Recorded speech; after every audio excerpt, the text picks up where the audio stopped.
Vamos lá, povo, lendo de frente com Jesus, Mateus capítulo 25, verso do 31 até o 46, nos diz assim a palavra do Senhor. Quando o Filho do Homem vier em sua glória, com todos os anjos, assentar-se-á em seu trono, na glória celestial. Todas as nações serão reunidas diante dele, e ele separará umas das outras, como o pastor separa ovelhas dos bodes. E colocará as ovelhas à sua direita e os bodes à sua esquerda.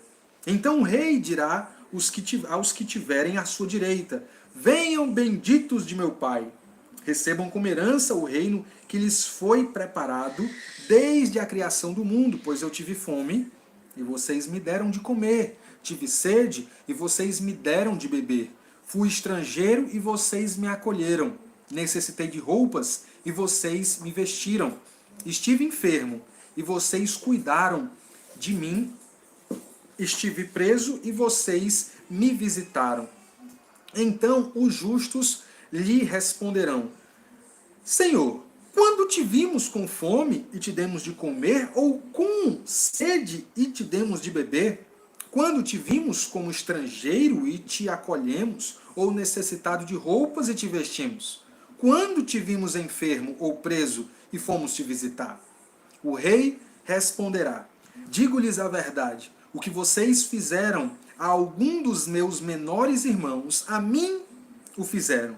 Então ele dirá aos que estiverem à sua esquerda: malditos, apartem-se de mim para o fogo eterno, preparado para o diabo e os seus anjos. Pois eu tive fome e vocês não me deram de comer, tive sede e nada me deram para beber. Fui estrangeiro e vocês não me acolheram, necessitei de roupas e vocês não me vestiram. Estive enfermo e preso e vocês não me visitaram.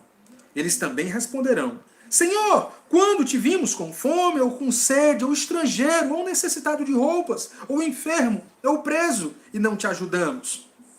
Ele responderá: digo-lhes a verdade, o que vocês deixaram de fazer a alguns destes mais pequeninos, também a mim deixaram de fazê-lo. E estes irão para o castigo eterno, mas os justos para a vida eterna.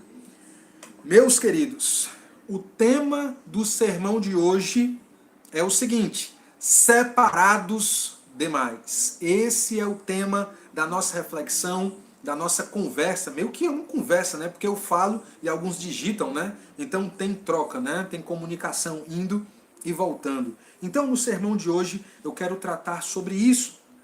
E esse é um texto muito poderoso. É um texto onde contrastes se tornam existentes, né? Visíveis, onde os contrastes são manifestos para nós de modo muito escancarado. Não tem meio termo aqui.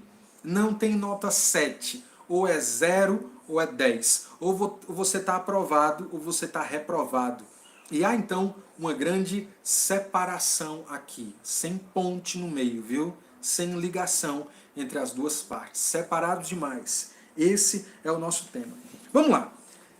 Eu, como sempre pretendo fazer, eu quero trazer para vocês uma explicação, talvez o que venha antes, o que está por trás do texto, talvez algum aspecto cultural, e trazer, né, pincelar aqui algumas reflexões para que a gente possa trazer uma aplicação individual, uma aplicação pessoal, também uma aplicação às famílias, uma aplicação ao nosso povo de Sobral, quem sabe aí ao povo espalhado por Sobral e pelo mundo afora, tá certo?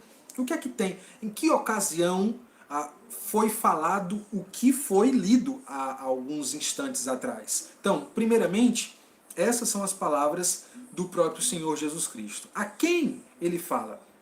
Ele fala ao povo judeu, né? Os apóstolos, seus discípulos, estavam ali ouvindo de uma série de sermões que ele estava pregando. Então, tudo isso tem como uma fonte motivadora a pergunta: quando é que o Senhor vai voltar? Quando é que o Senhor vai voltar com o seu reino? Então, o Senhor fala ali um capítulozão grande, o capítulo 24, trazendo profecias, o que precisará ocorrer antes da sua vinda. trazendo aqui parábolas ou aplicações também do seu ensino no capítulo 24, mostrando o dever da vigilância, tá bom? E aí parece que Jesus encerra essa série de argumentações, essa série de sermões aqui, trazendo exatamente a palavra que eu li, o texto que eu li, Mateus capítulo de número 25, do verso 31 até o verso 46. Então, Jesus está falando e ele está mostrando o seguinte: quando o Filho do Homem vier, minha gente, já passamos da fase onde Jesus estava no início do ministério, chamando alguns discípulos para segui-lo, né? Passamos por momentos onde Jesus se encontrou com pessoas que não permitiram suas vidas serem mudadas, serem modificadas por ele. Já passamos pelo momento ali da cruz, já passamos pelo momento da ressurreição do Senhor Jesus Cristo. Várias passagens, né? Com os discípulos, com Tomé, com Pedro, né? Tempos incríveis, mensagens maravilhosas, assim creio eu. E agora, eu não estou falando aqui nem do ministério terreno de Jesus, nem depois da sua ressurreição, mas o texto nos fala de quando ele vier. Então, esse é o último, basicamente o último momento onde nós vamos olhar aqui, e o próximo, se Deus abençoar, se Deus me permitir, farei um resumo, tá bom? Um resumo daquilo que nós vimos ao longo dessas 20 mensagens com o tema de frente com Jesus Cristo, tá bom, minha gente? Então vamos lá. Jesus fala algo de modo muito claro. Ele vem para nós, ele voltará. Essa é uma verdade que muitos fingem não existir. Porque ainda que as pessoas não falem de modo verbal, não abram as suas bocas para dizer Jesus não vai voltar coisa nenhuma, ainda que elas não sejam tão descaradas assim, muitas pessoas vivem como se Jesus não fosse retornar. Mas ele coloca essa verdade como, de fato, uma verdade absoluta. Ele vem, ele voltará. E ele vem em glória, né? O seu retorno será um retorno diferente de como ele veio. Ele veio humilde, pais pobres, né? Ali numa cidade que não era uma cidade lá com muito prestígio, numa profissão que não era uma profissão muito bem vista pela sociedade, né? As pessoas não tinham um sonho, basicamente, de ser um carpinteiro. Elas simplesmente iam porque precisavam trabalhar de alguma forma. Mas na sua segunda vinda, nesse seu retorno, será muito diferente da sua primeira vinda, não como alguém humilde, como um servo que veio para sofrer. Ele vem como um rei que vem para reinar. Ele vem para trazer a sua glória, né? Enquanto que antes as pessoas olhavam para ele e não viam beleza alguma, quando olharem para ele nesse dia, verão o destaque. A aparência dele será uma aparência completamente diferente de todas as outras coisas. Ainda as mais belas, ainda as mais iluminadas, como por exemplo os anjos. Ele vem em glória, vem com todos os anjos, e a palavra nos diz que ele se assentará no trono na glória celestial.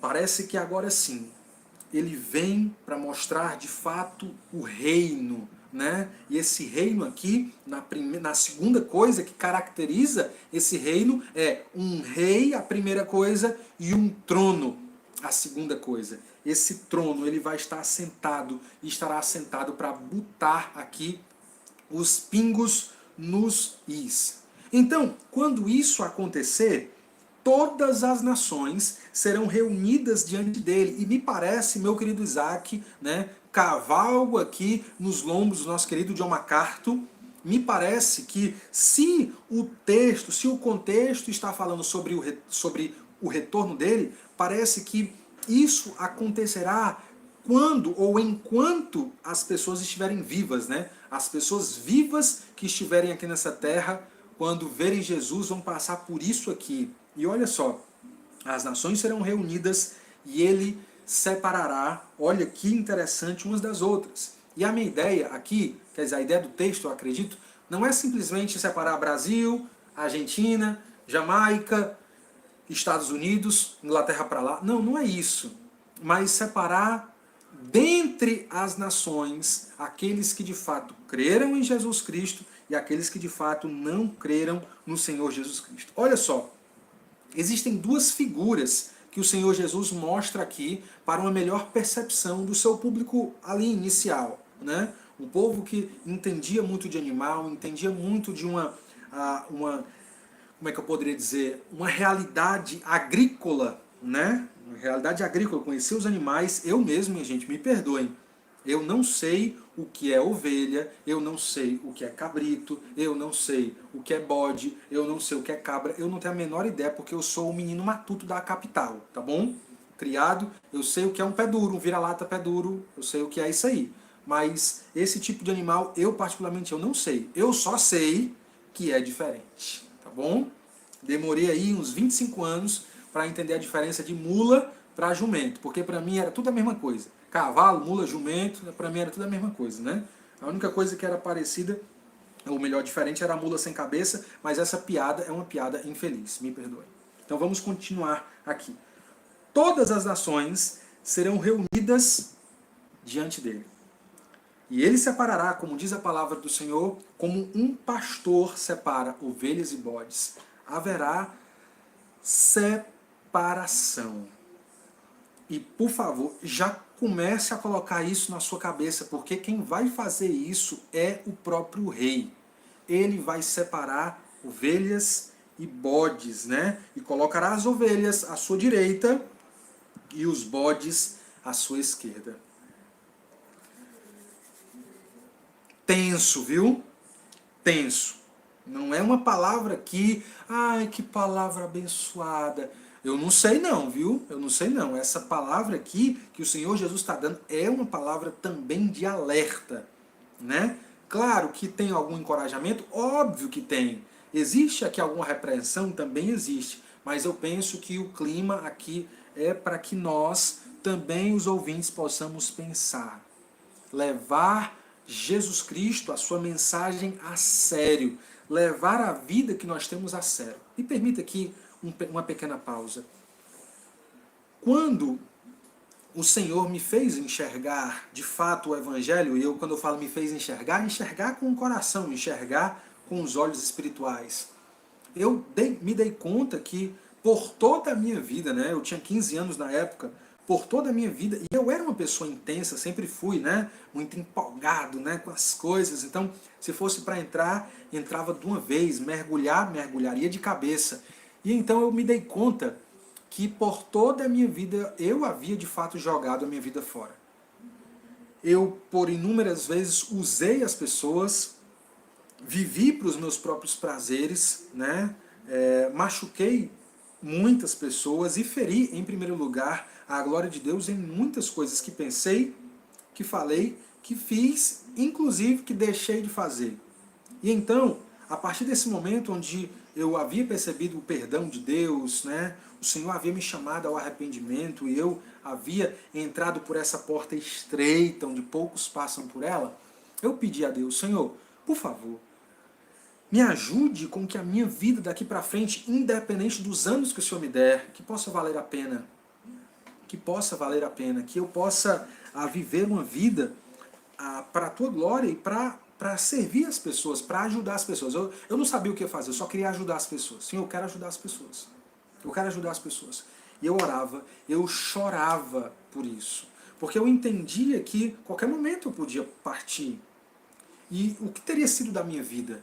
Né? O que teria sido da minha vida? É claro que naquele momento eu já tinha entendido a garantia da obra do Senhor Jesus Cristo, de como o poder do Senhor Jesus Cristo na expiação é de fato algo no qual eu posso me agarrar, que eu posso me segurar e que eu posso descansar. Ele era meu Salvador desde aquele momento, e eu sabia que nada me poderia roubar de suas mãos. Mas não era algo para que eu conquistasse a salvação, mas era algo para que eu pudesse agradecer a Deus, viver uma vida grata ao Senhor por aquilo que Ele já havia feito mediante o Seu Filho na minha vida. Então eu comecei a orar, orei, chorava, orava, chorava, eu não entendia. Quando a vida foi acontecendo, né, então 3, 4 anos depois eu comecei a trabalhar com dependentes químicos e presidiários, e comecei com 19 anos, ir para cá, para ali, para acolá, falar da palavra do Senhor, eu entendia que essa era a melhor forma que eu tinha para ajudar as pessoas. Pregar a palavra de Deus, ensinar o santo e justo caminho de Jesus, para mim, é a melhor forma que Deus me deu para ajudar as pessoas. Essa é a melhor forma que eu tenho para te ajudar, né? Ainda que eu não tenha tido conversas particulares com você, eu tenho certeza que tudo que vem da minha boca aqui, todos os meus pensamentos, planejamentos prévios, né, de fato, tem como objetivo aqui glorificar Deus e te ajudar. Não há presente maior que eu possa lhe oferecer do que apontar para a sua vida o caminho de vida eterna que é Jesus Cristo. Essa é a forma, tá bom? Então, para mim foi assim, eu fico muito feliz, porque eu hoje tenho 31 anos, né? Então, por 15 anos eu vivi na lama, na escuridão, da ignorância, da imoralidade, da mentira. E agora por 16 anos, olha só, o jogo virou, por 16 anos o Senhor tem me dado uma vida diferente. Uma vida onde eu coço a cabeça e fico mal, com dor no coração quando piso fora da linha. O Senhor me mostra, né, tanto por meio da palavra, quanto por meio de outras pessoas, o meu erro. E me dá a oportunidade de voltar atrás em arrependimento e de consertar, né, e de fazer coisas novas daqui para frente, acertar daqui em diante. Então foi assim, eu pensei, e eu gosto que você também pensasse que a nossa vida deve ser levada a sério. Só temos uma, tá bom? Só temos uma. E nós, um dia, estaremos de frente com Jesus.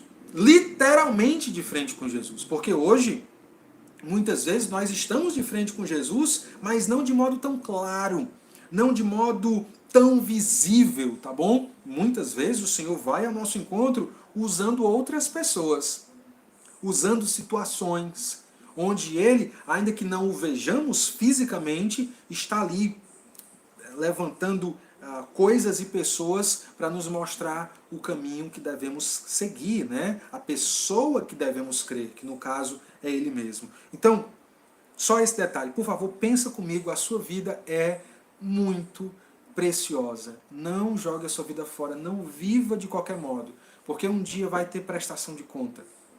Todos nós estaremos diante do Senhor. Como é que vai ser isso? Uns vão estar separados, à direita e outros à sua esquerda. Olha o que nos é dito. Então o rei, a palavra do Senhor vai dizer, então o rei vai dizer aos que estão à sua direita: venham benditos do meu Pai, recebam como herança o reino que lhe foi preparado desde a criação. Olha que detalhe, eu quero compartilhar isso rapidamente com vocês. A vida eterna, ou a entrada no reino, não é de acordo com aquilo que nós fizemos. Preste atenção. Talvez, ao ler o texto, você tenha essa ideia. Eu preciso fazer coisas para entrar no reino. Mas não é. A ideia é que a herança, quer dizer, a ideia é que o reino é dado como herança. Ou seja, se eu recebo uma herança, eu recebo algo pelo qual eu não trabalhei. Alguém trabalhou por mim.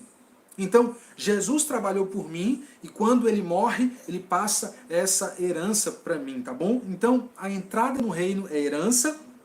E a entrada no reino é algo preparado por Deus antes mesmo da criação do mundo. E essa noção, Elismara, de eternidade para frente ou para trás, meio que não é tão concreto na nossa mente, né? Às vezes a gente fica sem entender, porque é muito para nós. É muito para nós. O que o senhor está dizendo é o seguinte: não é um acidente. Eu não tomei essa decisão agora. Isso aqui eu tomei desde da fundação do mundo, antes que o tempo pudesse ser contado como tempo. Essa é a ideia. Então, por favor, não ache em hipótese alguma que a entrada no reino é por merecimento. Não, a entrada no reino é por herança. Herança do papai, tá bom? Herança do papai. Pergunta é: quem é seu pai? Quem é seu pai? Se você vive uma vida de mentira, então seu pai não é Deus, viu? Você já sabe quem é o pai da mentira, não sabe? Não sabe? Pois é, não fuja disso. Porque até mesmo negar que o diabo é o pai da mentira é em si uma mentira. Viver como se nada fosse acontecer é em si uma mentira. Uma mentira que talvez você tenha falado tantas e tantas vezes para a sua mente que ela já acreditou, né? Como já dizia o poeta, mentir para si mesmo é sempre a pior mentira. Então vamos lá, povo lindo de Deus, amigos preciosos que têm nos acompanhado. Ele diz o seguinte: os da direita vão entrar no reino, e ele dá um motivo, por quê? Pois eu tive fome e vocês me deram de comer. Porque eu tive sede e vocês me deram de beber. Porque eu fui estrangeiro e vocês me acolheram. Eu estava necessitado de roupas e vocês me vestiram. Estive enfermo, doente, e vocês cuidaram de mim. Estive preso e vocês me visitaram. Como assim? Que mensagem estranha. Que mensagem estranha. Quem é, de fato, aquele que fez tudo isso com Jesus? Então essa pergunta é uma pergunta que os justos irão fazer, e de fato o texto, pela palavra de Jesus, vai registrar isso, né? Aqueles que adentram no reino, eles adentram não simplesmente porque estão praticando coisas, objetivando entrar. Não. Os justos fazem as coisas sem desejar, em primeiro lugar, como é que eu poderia dizer, o prêmio de suas boas obras, né? Eles fazem aquilo porque simplesmente tiveram o coração de fato modificado. Eles vão perguntar, os justos perguntarão, né? Senhor, quando foi que te vimos com fome e te demos de comer? Há uma necessidade aqui, né, física. Ou com sede e te demos de beber? Eles perguntam e eles estão surpresos. Quando te vimos estrangeiros e te acolhemos? Os justos, aqueles que hão de entrar no reino, não se enxergam dignos de entrar. Isso é incrível, viu, minha gente? Isso é incrível, né? Quando o Senhor diz assim, ó, vem para o reino, né? Entra aqui, os justos vão dizer, eu me garanto mesmo. É claro, eu mereci. Eu fiz de tudo para conquistar. Não!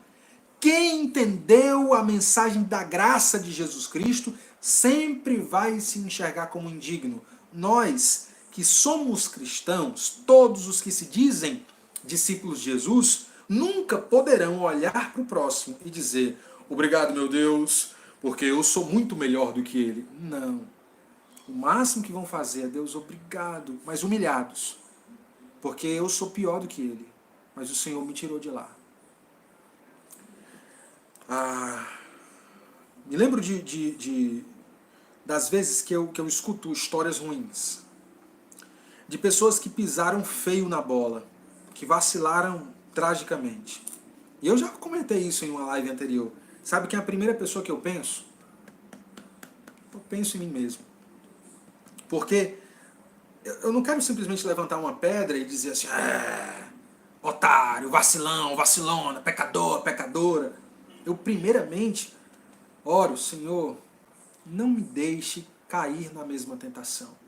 Porque isso até foi o que o Senhor Jesus Cristo ensinou para os seus discípulos. Orem assim. Não nos deixe cair em tentação, mas nos livra do mal, né? Mas nos livra do maligno. Essa é a ideia. Então, isso requer humildade de nós. Humildade para entendermos que nunca somos merecedores do amor de Deus. Nunca seremos merecedores das dádivas do próprio Deus. Então os justos falarão isso. Mas quando nós fizemos isso?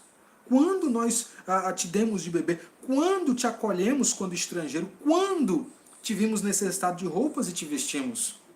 Ou quando te vimos enfermo ou preso e fomos te visitar? Isso é humildade. Isso é sinceridade. E aí, para a alegria deles, o rei, que é Jesus Cristo, o filho de Davi, responderá, digo-lhes a verdade, o que vocês fizeram a algum dos meus menores irmãos, a mim o fizeram. A palavra de Deus, então, nos mostra que a fé verdadeira, ela causa em nós boas obras. Que o que Jesus está falando nunca pode ser encarado como a causa da salvação, mas como a consequência da salvação. Essas boas obras que ele falou nunca devem ser compreendidas por nós como um meio de se obter a salvação, mas como um resultado de quem já recebeu das mãos do Senhor a salvação. Então, olha só, é assim que funciona na prática. E esse, gente, eu já tive tantas conversas tristes, né? Que eu mesmo busquei esse tipo de conversa, né? Muitas vezes eu pergunto para as pessoas, tem algum crente na família? Sempre tem um silêncio, né? Tenho. E eu já sei, quando respondem eu já sei. E eles parecem ser crentes mesmo? Eu faço uma pergunta mais ou menos assim. E eles riem. Eu acho que não é não. E eu já ouvi várias pessoas respondendo, eu acho que eles não são não. Por quê? E aí, inclusive as pessoas que não creem em Jesus apontam a incoerência de como as pessoas falam com a boca uma coisa, mas vivem com a vida outra completamente diferente. E Jesus já havia falado em Mateus capítulo 7, quase no finalzinho do Sermão do Monte. Vocês chamam Senhor, Senhor, mas não fazem o que eu vos mando. Isso é interessante, viu? As pessoas vão chegar ali e dizer, mas Senhor, em teu nome expulsamos demônios, curamos enfermos. E ele vai dizer, afastem-se de mim porque eu nunca vos conheci. Tá vendo? O injusto, ele sempre quer arrogar coisa para si, ele sempre quer se estribar em coisas que ele fez, ou coisas que ele fez para com o próximo, ele quer sempre impressionar Deus, tentando equilibrar a vida entre más obras, mas ele tem boas obras. Mas com Deus não é assim. Com Deus não se compra assim. Não dá para colocar 5 ovos bons depois de se colocar 5 ovos podres na frigideira. Toda a comida está estragada. Essa é a verdade. Essa é a verdade. Com Deus não se tem um jogo de peso. Com Deus não há um esquema de balança. Entende isso? Faz sentido o que eu estou dizendo? Ele não pode ser barganhado aqui. Ó, Senhor, eu fiz isso, mas eu fiz isso. Então, ó, um equilíbrio. Não, Deus não é assim. Talvez no filme que você tenha assistido ele possa ser assim. Mas não o Deus da Bíblia. Os humildes, eles sempre vão reconhecer que são indignos. E o Senhor vai dizer, olha, vocês mostraram de fato a sua fé fazendo boas obras. E aí, aos pequeninos de Jesus, sabe quem é? É o povo dele. São os seus discípulos. Jesus é alguém tão identificado, amorosamente, profundamente identificado com o seu povo, que quem faz o bem ao seu povo faz o bem a ele. E isso nos lembra da última mensagem que nós vimos. A mensagem de Paulo, né? Na época chamado ainda Saulo de Tarso. De como ele era um perseguidor dos cristãos. Mas que antes de qualquer coisa, ele era um perseguidor do próprio Cristo. Saulo, Saulo, porque me persegues. Essa foi a voz que soou estrondosamente do céu. Porque me persegue. E Jesus parece trazer a mesma ideia. Vocês fazem o bem aos meus pequeninos, foi a mim que vocês fizeram. Sabe onde é que eu estou querendo chegar? Quem é crente de verdade prova dia a dia com as suas atitudes que creu. É por isso que nós, vez por outra, cutucamos alguém, preste atenção, lembra do Salmo 1, cuidado com as más amizades, essa pessoa está te levando para Deus ou está te levando para longe de Deus? Cuidado com a roda dos escarnecedores, cuidado. A gente fala porque a gente é chato? Talvez, mas porque preferimos ser chatos e ver as pessoas aqui que professam o nome do Senhor andando de modo coerente. Não dá para dizer que eu creio se eu sou um brucutu, alguém truculento, trato as pessoas com coice, me assemelho mais a um jumento do que a uma ovelha. Não pode ser assim. E vocês lembram que as características da ovelha? A ovelha é dócil. A ovelha ela deixa você se aproximar. A ovelha é frágil. Mas acima de qualquer outra característica, a ovelha, ouve a voz do pastor e obedece. Não adianta. Não adianta. Isso aqui é inegociável. Então, a fé delas foi demonstrada por meio das atitudes. Agora vamos aqui ao inverso. Então ele dirá aos que estão à sua esquerda. Olha o que ele vai dizer. Malditos, apartem-se de mim para o fogo eterno, preparado para o diabo e os seus anjos.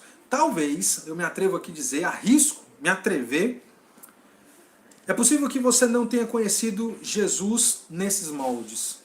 Talvez o Jesus que você conheça seja simplesmente uma figura pintada pela cultura popular. Seja o Jesus pintado por aquilo que você espera dele. Talvez você conheça Jesus por aquilo que você fala que ele é, que ele seja. Mas talvez é preciso você parar e deixar Jesus dizer quem ele é. Talvez seja necessário você abrir as Escrituras e deixar o Senhor te mostrar quem ele é. Isso é importante, porque às vezes trazemos uma ideia diferente da ideia no qual Jesus se revela, na qual ele se mostra. E muitas vezes a gente pinta na nossa imaginação Jesus brando, frágil demais, e um Jesus muito zen. E esquecemos muitas vezes que Jesus é santo, ele é justo. E que ele chuta as mesas, que ele grita em voz alta, ele chama aquelas pessoas de ladrões por estarem aqui trazendo vergonha ao templo de Deus. Ele fala isso em João capítulo 2. O zelo do Senhor o consome. Às vezes a gente esquece que Jesus vai trazer, quando ele voltar, vai trazer uma espada para vencer o mal de uma vez por todas. Ele vem para reinar. Ele vem para reinar. E aqueles que se colocam como rebeldes não entrarão no seu reino. E quando a gente ouve do próprio Cristo, ele usando as seguintes palavras, malditos, talvez isso nos choque. E aqui para nós, glória a Deus porque te choca. Glória a Deus porque te choca. Porque o Senhor pode fazer isso. Apartem-se de mim para o fogo eterno preparado para o diabo e seus anjos. Que terríveis palavras. Mais do que isso, que terrível realidade aqueles que experimentarão isso, aqueles que ouvirão da própria boca do próprio rei, o rei dos reis, o filho de Davi. Jesus tem, de fato, um castigo preparado.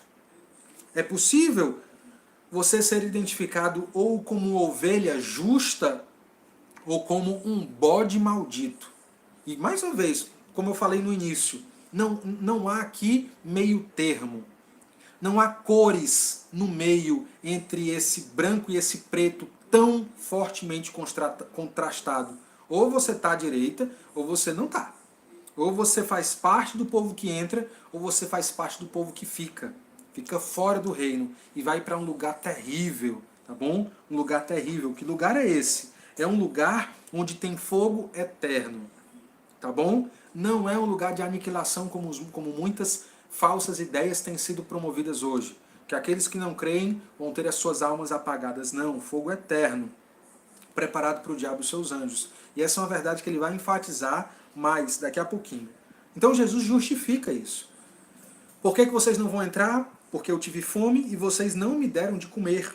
Eu tive sede e nada me deram para beber. Fui estrangeiro e vocês não me acolheram. Necessitei de roupas e vocês não me vestiram. Estive enfermo e vocês não me visitaram. E eles responderão, responderão também com uma pergunta: Senhor, quando foi que nós te vimos com fome? Ou com sede, ou estrangeiro, ou necessitado de roupas, ou mesmo enfermo ou preso? E não te ajudamos? Quando foi? Né? E a ideia aqui é a mesma, só que inversa. Jesus responde: digo-lhes a verdade.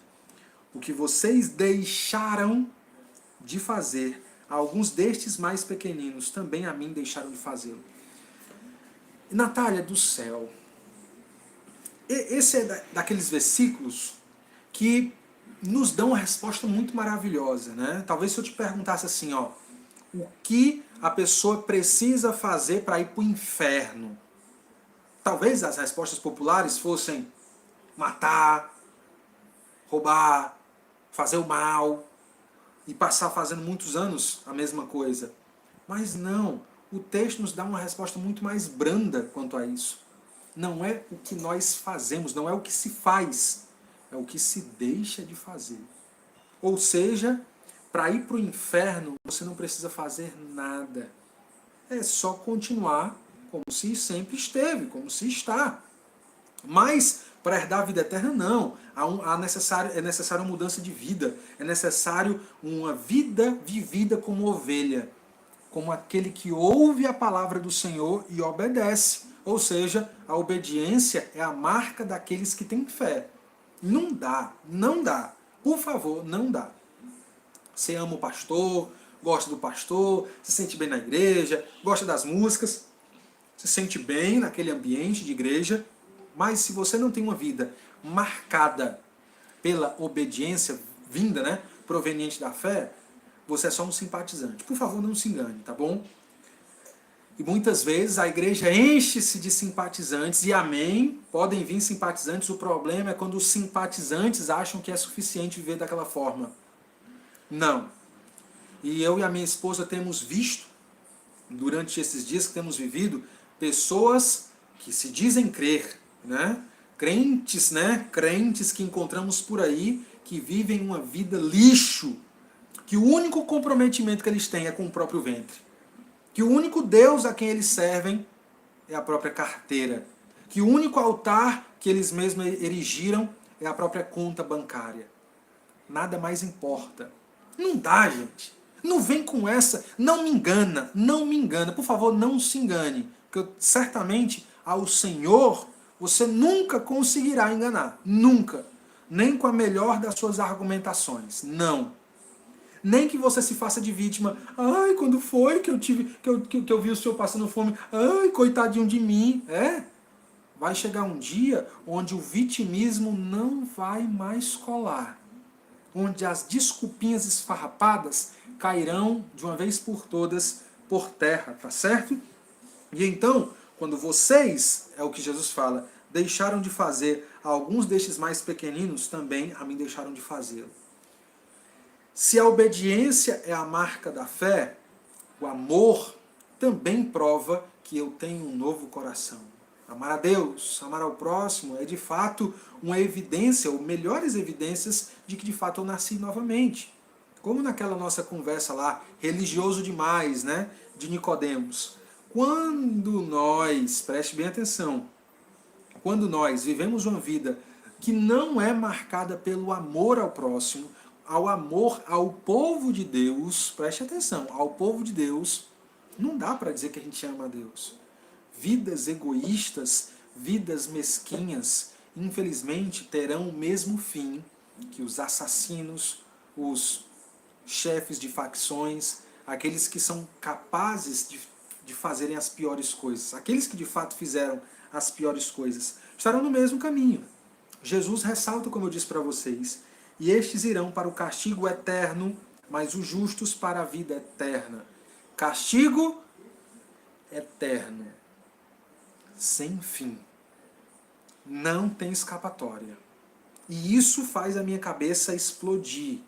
Porque muitas vezes eu fico, meu Deus, que tristeza. Que coisa terrível. Ao mesmo tempo, como eu falei, esse texto, essa fala nos traz contrastes. Por outro lado, há uma vida eterna para ser gozada. Nenhuma felicidade na qual nós experimentamos nessa vida pode ser comparada com a felicidade eterna da vida com o próprio Deus. Nada. Essa herança, esse passaporte, esse green card, né, para o reino de Deus é algo comprado pelo próprio Cristo, e nenhuma das nossas alegrias serão, né, baterão na trave. Não, nenhuma delas. Então isso é profundo, isso é muito importante. Nós olhamos essa noite aqui um texto onde a característica principal é aqui a separação. Estar separado, né? É uma necessidade para coisas que não podem ou não conseguem ficar juntos. Então, ainda que você coloque água e bote ali óleo, ainda que você misture por 3 dias, quando você parar, você vai ver que você não conseguiu misturar coisa nenhuma. Água será água e óleo será óleo. Se você quiser fazer a mesma coisa com areia, quanto mais você mistura, mais mistura, a areia vai ser sempre areia. E por mais que as coisas aparentemente estejam misturadas, elas têm uma natureza que não podem ser confundidas. Anota isso, tá bom? Anota isso aí no seu coração. Anota para você nunca mais esquecer. Ovelhas e bodes vivem no mesmo mundo hoje. Às vezes, debaixo da mesma casa.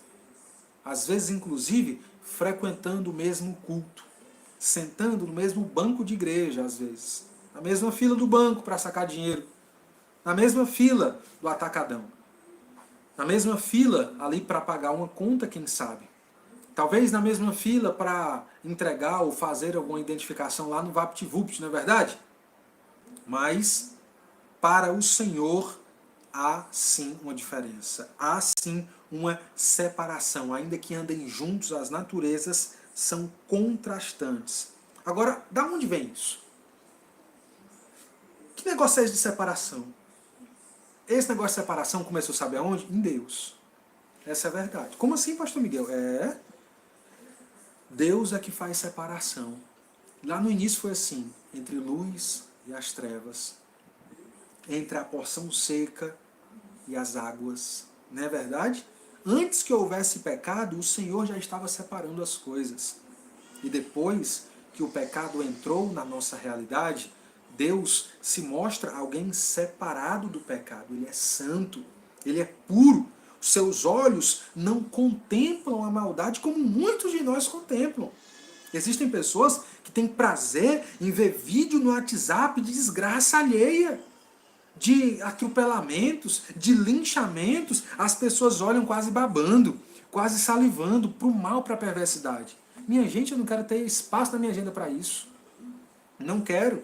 Tem gente que ama contemplar, né, ainda que não sejam com os olhos, mas com os ouvidos, piadas podres, piadas porcas, contos que não trazem glória para Deus, que envergonham o Senhor.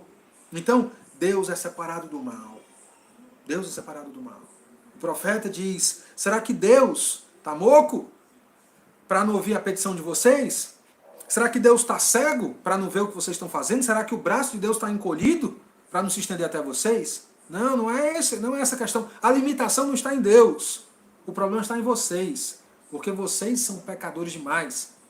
Porque vocês estão impuros diante de Deus. E aí sim, diante da impureza, o Senhor faz questão de tampar os ouvidos, tampar os olhos. E trazer para si o seu próprio braço. Para não favorecer aqueles que amam, vivem e contemplam a perversidade. A separação começa em Deus. Deus é santo. E Ele não admite nenhuma mistura com aquilo que não seja tão santo como Ele o é. Se Deus é santo, e se Deus é separado e faz questão de se separar daquilo que é perverso, maldoso, aqueles que são feitos filhos de Deus de modo adotivo por meio da fé em Cristo, também são chamados a andar como o papai anda. A ser como o papai é. Se o papai é santo, se o papai anda em santidade, eu devo ser santo e andar em santidade. De modo que, como nos é dito em 1 João, aquele que diz andar na luz, mas tem comunhão com as trevas, na verdade não passa de um mentiroso. A sua religião é meramente da boca para fora. A sua religião meramente consiste em rituais, em repetições, em se ajoelhar aqui, em se ajoelhar acolá, em repetir isso, em repetir uma reza ali, em fazer um voto acolá. Mas o seu coração ama, habita e contempla o mal, as trevas. E quando eu falo trevas, é simplesmente o egoísmo. Não é necessariamente o homicídio, o adultério, a venda de droga, né? O latrocínio. Mas é simplesmente uma vida alheia do amor de Deus, uma vida alheia do amor ao próximo, uma vida alheia do amor, da fraternidade para com os filhos de Deus. Pense bem sobre isso. Quero então finalizar a minha fala aqui dando uma palavra específica àqueles que são separados, né? Eu não estou falando dos divorciados não, por favor. Eu estou dando aqui uma palavra agora, daqui para frente, aos separados. Eu quero, em primeiro lugar, fazer um elogio e que isso funcione como um encorajamento para a sua vida. Para todos aqueles que andam, que pedem mais temor a Deus. Deixa eu dizer o que é temor a Deus. Temor a Deus, dentre muitas coisas, é temer não desagradar a Deus. Claro, não estou dizendo, viu, Isaac, que temer a Deus não é temer de fato, ter medo de Deus. É sim, é isso sim, tá bom? Porque a horrível coisa é cair nas mãos desse nosso Deus irado. Eu não quero brincar com Deus, né? Se quando eu era pequeno eu não queria nem brincar com meu pai, bastava meu pai chamar meu nome, que eu já me tremia todinho, né? Quanto mais brincar com Deus, que tem a voz como uma voz de trovão, com uma voz de muitas águas, longe de mim. Então, mais além disso, temor a Deus, ou temer a Deus, é ter medo de não desagradá-lo. E isso só funciona quando nós o amamos de fato. Então, todos vocês que têm buscado viver uma vida separada, não por religiosidade simplesmente, não por mero farisaísmo, Não por mero legalismo, não por simplesmente amar ou desejar obedecer leis para impressionar a Deus, mas por ter um relacionamento com Deus. Do mesmo modo que aqueles que amam o seu cônjuge fogem de qualquer sedução cretina que lhe apareça. Se você ama, você será fiel. Se você for fiel, você vai amar. Se você é comprometido à aliança que você fez com seu cônjuge, você vai de fato se manter puro diante das inúmeras tentações que aparecem dia após dia nas nossas vidas. Quem tem uma vida com Jesus está como uma noiva comprometida com o seu noivo. E não vai dar o coração, não vai oferecer a mente, o corpo, o tempo, o dinheiro para qualquer coisa, não. Não vai. E você que tem vivido assim, por amor a Jesus, você está de parabéns. Continua. Eu sei que nós não somos perfeitos. Não. Ainda vacilaremos aqui e acolá. Mas você que tem se empenhado por amor a Cristo, por gratidão a Ele, continua, por favor. Continue em nome de Jesus. Não se dê o luxo de olhar para trás. Não se dê o luxo de querer ficar pensando da onde você veio com saudadinha das coisas terríveis das quais o Senhor o tirou. Não faça isso. Continua sem olhar para trás. Continua com foco, olhando para frente, pois o alvo te espera. É Jesus que vai te receber.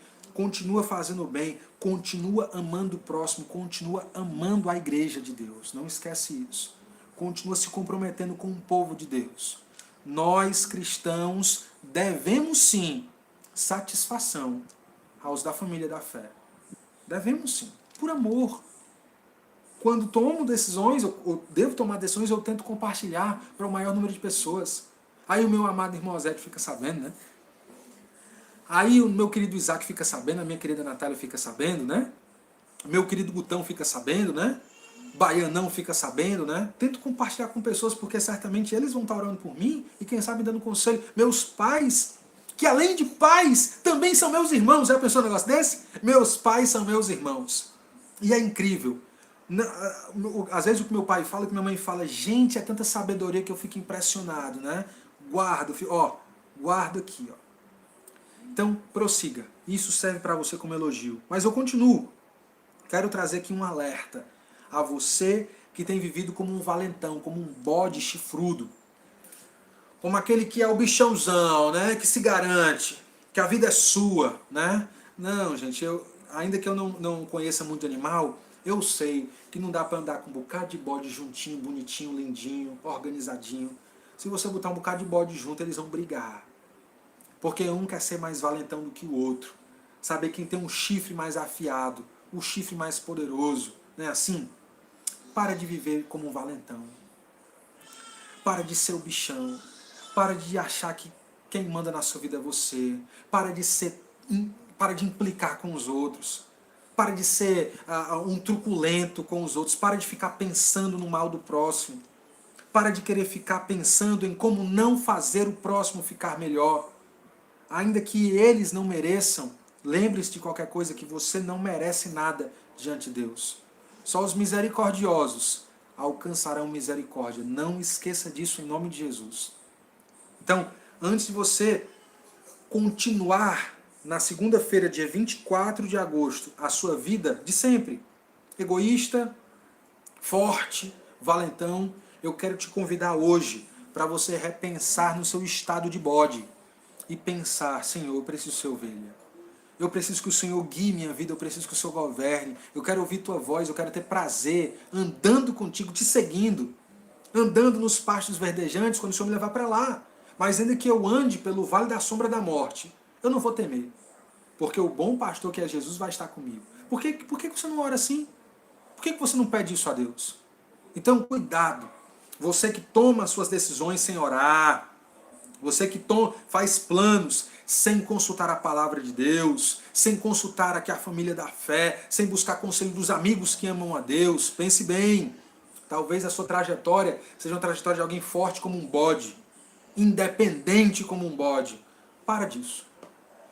O lugar dos discípulos é o lugar daqueles que encontram a sua finitude, fraqueza e em humildade clamam ao Senhor para que Ele guie. Me guia, Senhor, porque eu não sei. Me mostra o caminho porque eu não sei. Me mostra a sabedoria porque eu não tenho. Me dá tuas bênçãos porque eu não consigo conquistar. O humilde ora. O valentão não ora. O bode não ora. Ovelha ora. Não esquece disso não, tá bom? Bodes, vocês também, até agora, estão vivendo de modo separado. Mas separados da luz. Separados do povo da luz. Separados da palavra da luz. Separados da luz das luzes. Que brilhou entre duas cruzes, como diz a melhor banda do mundo, Resgate, viu? Talvez você esteja vivendo assim, tenha vivido assim até agora, mas eu peço, clamo, para que você dê um ponto final nisso. Se arrependa porque tem tempo ainda. Antes desse encontro com Jesus, dá tempo, por favor, dá tempo, porque estar à esquerda de Jesus não é coisa boa, não. Estar à esquerda de Jesus é não ter volta. Não dá para passar para o outro lado. Não é a novela A Viagem e você não é nenhum Alexandre. Por favor, pensa comigo sobre isso. Estar à esquerda é a pior coisa do mundo. Pelo amor de Deus, repense a sua vida hoje. E clame para que o Rei dos Reis, o bom pastor, possa mudar a sua natureza. A terceira coisa que eu quero dizer aqui aos separados é que Jesus virá. Não esqueça disso, ele virá em glória. Estejam, por favor, preparados. Porque quando ele vier, as coisas que vivemos até aqui não poderão ser comparadas. Não poderão ser comparadas. Se você vive como um bode, as coisas ruins que você viu até aqui não podem ser comparadas com as coisas piores que você viverá. E se você viveu coisas boas nessa vida, você que é ovelha, nada vai se comparar às melhores da vida eterna com o Senhor. Jesus virá. Ele virá em glória. E todos o reconhecerão. E por último, eu falo o que eu já falei por 2 vezes, essa é a terceira vez que eu vou falar. Não tem escapatória. A vida eterna não tem escapatória. Não dá para você estar com Cristo, crendo nele de todo o seu coração e um dia se apartar disso. Não dá. Não dá. Se você esteve na igreja um dia e hoje não está mais, é porque você nunca esteve em Cristo. Essa é a verdade, viu? Pode ser clichê, mas nunca deixou de ser verdade. Você nunca esteve de fato com Jesus. Você foi só um convencido, né? Não é assim que os mais antigos falavam? Convencido, mas não convertido. Preste bem atenção. Mas o inverso também é verdadeiro. Morrer sem Jesus, estar à esquerda de Jesus, não tem escape. Não tem segunda chance. Aproveite essa live. Aproveite essa live para que você possa repensar a sua vida. Aproveite essa live para você viver uma vida cada vez mais abraçada na esperança de reencontrar esse bom pastor. Amém? Não há meio termo. Então pare de dar desculpas e quando lhe perguntarem, e aí, quando você estiver diante do Senhor, o que é que ele vai dizer? Deus é que sabe. Ele é que sabe. Pois ele está mandando agora você saber. Ele está lhe dando aqui informações para você saber. Então, se você quiser viver de modo cretino, você já sabe. Mas se você quiser viver como um discípulo, agora também você já sabe, tá bom? Vida eterna, morte eterna, é isso que eu estou apresentando a vocês essa noite. Por favor, tomem a melhor decisão das suas vidas. Clamem por Jesus, pois ele ainda está disponível. Busque por ele enquanto você pode achar, porque ele recebe aqueles que abandonam o mau caminho. Ele recebe os homens maus, de maus pensamentos, que abandonam a sua maldade e seus maus pensamentos. Ele ama o pecador que volta do seu erro. A festa no céu, ele comemora quando isso acontece. Não esqueça disso, por favor. Ore comigo em nome de Jesus. Senhor meu Deus, 20 sermões já tivemos até agora. Olhamos aqui por muitos encontros com Jesus. E esse encontro intitulado dessa noite, Separados Demais, pode ser separado para o bem ou separado para o mal. Quem tiver a vida eterna, viver e gozar nesse reino, estará separado de uma vez por todas de tudo que é perverso, terrível, podre, impuro, pecaminoso. Mas, por outro lado, aqueles que não te buscarem, não clamarem a Cristo por fé, não abandonarem seus maus caminhos pelo arrependimento, também estarão separados eternamente da tua glória, do teu gozo, da vida eterna. Misericórdia, Senhor. Misericórdia. nos ajude a ter isso muito claro em nossa mente. Aqueles que estão vendo como bodes, eu te peço humildemente, não deixa eles dormirem não, Senhor, essa noite. Cutuca eles, Senhor, com a Tua palavra. Cutuca eles com a lembrança da Tua palavra. E não deixa eles viverem em paz, se não se arrependerem de seus pecados. Eu te peço isso. Mas aqueles que têm vindo como ovelha, enche de alegria, de fé, de amor, de esperança a cada dia. Que eles possam viver de modo abundante nas boas obras, amando e sendo amados, fazendo bem para a tua família, a família da fé, aos discípulos do teu Filho. É em nome de Jesus, o Rei dos Reis que virá em glória com os seus santos anjos que eu oro. Eu oro crendo que o Senhor nos ouve. Amém, amém e amém. Povo lindo de Deus.